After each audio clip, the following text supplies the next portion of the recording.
everyone, welcome back to Level Up with Dawn.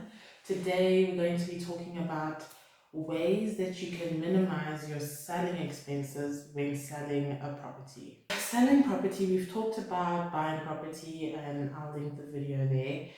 But selling property is a little bit different. As you saw in my previous video about not selling a property when you're in distress, there are some costs that can creep up if you don't actually plan for when you're actually going to sell your property. So the first tip for minimizing your selling expenses is planning appropriately when you're going to sell your property. You want to plan it so that you are in the cycle of the market where you will have a lot of eyes on your property, that it is actually a time where people are looking to buy property because maybe the rates suggest that it would, the rates that people are receiving suggest that more people are inclined to do so, or maybe because you have seen that the improvement in your neighborhood has reached its completion, so now you can maximize the appreciation and value of your property.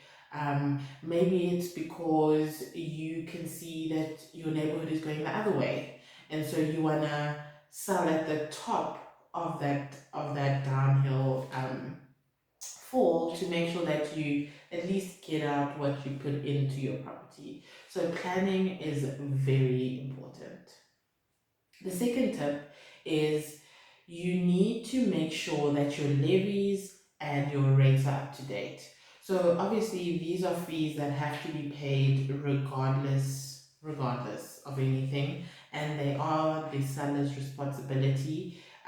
When you own the property, you have to pay them, and also when you sell, you need to make sure that your account is up to date.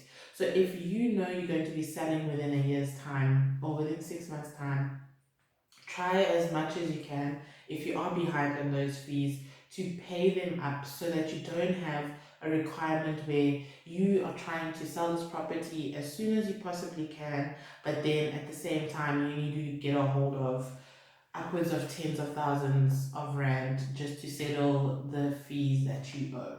The third tip, and I think the biggest tip for minimizing your selling expenses, is to self-list, or if you're not that way inclined, to auction your property. So I think previously, and I know my opinion of properties that I saw on auction, I thought that they were just properties that people tried to list and they've been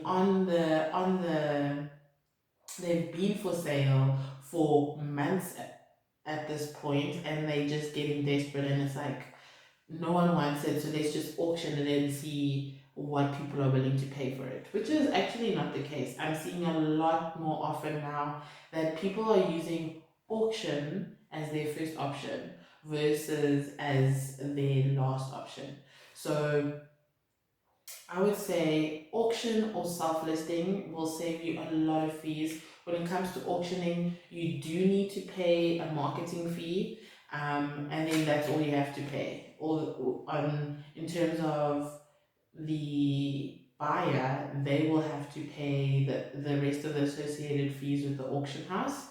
And then also with self-listing, that's even cheaper because you do pay to list on like your Property 24s or your private property, but then it is much less than what a marketing fee for an auction house would be. And also, I think probably the con to that is that you will have to be answering phone calls, scheduling viewings, and being there for the viewing. So you spending your time, but if you don't have the time to spend, an auction house is so much easier, and you still get that agent experience, but not as expensive, and it's not tied to the value of what your property sells for.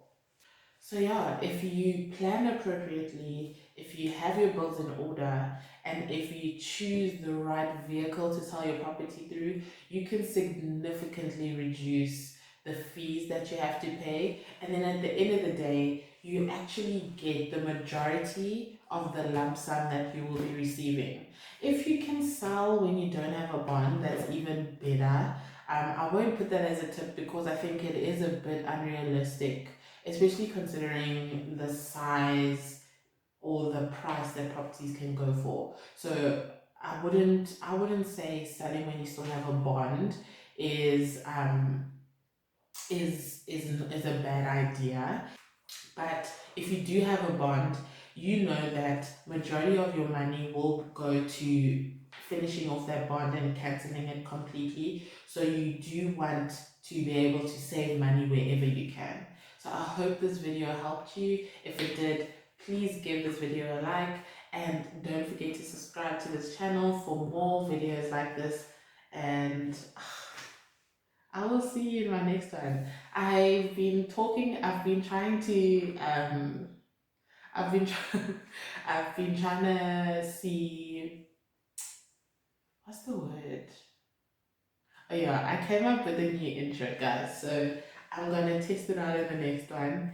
If you like it, let me know. I will let you know in the video that I'm testing it out. But yeah, I'll see you guys in my next video. Bye.